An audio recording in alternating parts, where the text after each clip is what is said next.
There's too many inspirational speakers, too many leadership speakers. How do you stand out when you're building your speaking business? How'd you do that? I see that success is not something you pursue, it is something you are. When you communicate how different you are as a speaker, you're much more likely to get hired simply because audiences have seen it all, they've heard it all, they've done it all. And when you communicate how different you are, the meeting planner says, okay, this speaker's different, let's bring in this speaker. Now, it's important that you don't say you're different. Don't say, I change people's lives, that's why I'm different.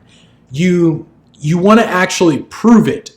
Show why you're different. Your differentiator has to be something tangible that people can see. It has to be like this tangible thing to where people are like, he's different. If you look at all of the singers, all the celebrities in the music industry, you'll notice that they kind of have that differentiated factor to them.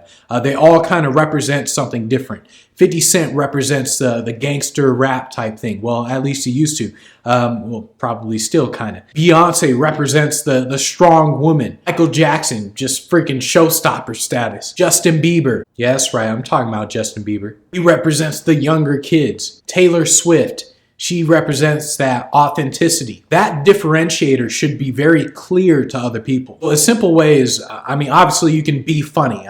If you talk about how funny your presentation is, then that differentiates you as a speaker. You plaster everything that goes on your website is all about the humor in your presentation and how people die laughing. That's one way to make yourself stand out as a speaker. Another way is just to be intense. Someone like Gary Vaynerchuk, the guy is just intense. And in fact, I really like what he writes on his website, where when you click on, it's something like hire Gary to speak. When you click on it, you read about his keynote things.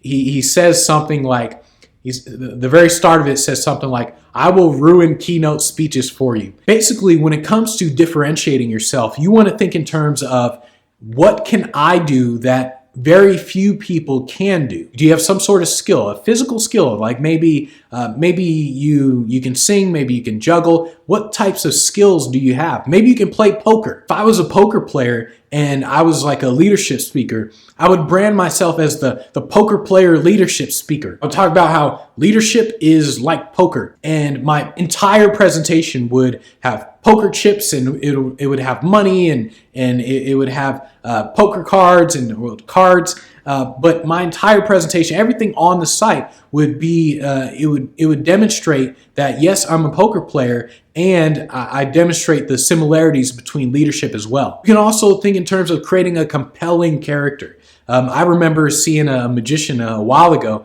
a younger magician, and he had this character of like a really nerdy type of magician. So he would get out there and he would come out with like these glasses, like a nerd, and he would basically make things really funny because he was a nerd. So when you create a compelling character, people will understand that this is the character speaking, not you. Another way to stand out is just by really creating massive value. This is more of for the seminar type speakers, the platform speakers. Someone like Dan Kennedy, Frank Kern, these are guys, when they get on stage, they create massive value. So they're not trying to juggle, they're not trying to do all this stuff. They just create massive value, and that's how they're different. Interactive demonstrations. These are things like Steve Spangler. He's a scientist speaker, and he does these really cool demonstrations. So just that in general, you're like, man, that's freaking cool. Let's bring this guy in.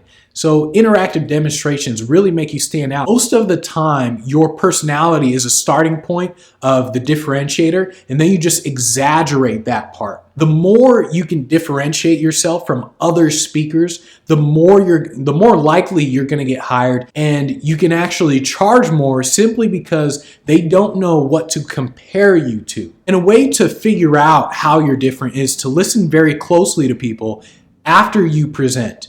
So when you're on stage and you do your whole thing, listen very carefully to what people say to you when they come up to you, and they say how people come up to you and say, that was amazing. Listen very carefully to what people say.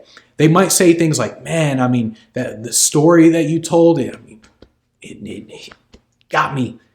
So listen very carefully.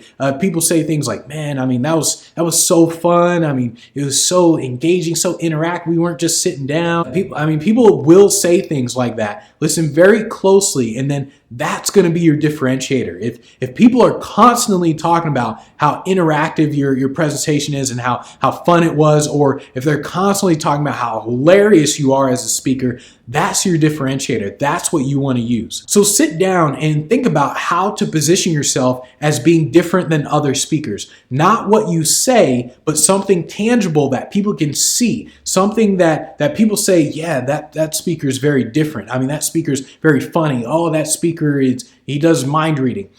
Think in terms of something that you can demonstrate, something you can show that tells people why you're different.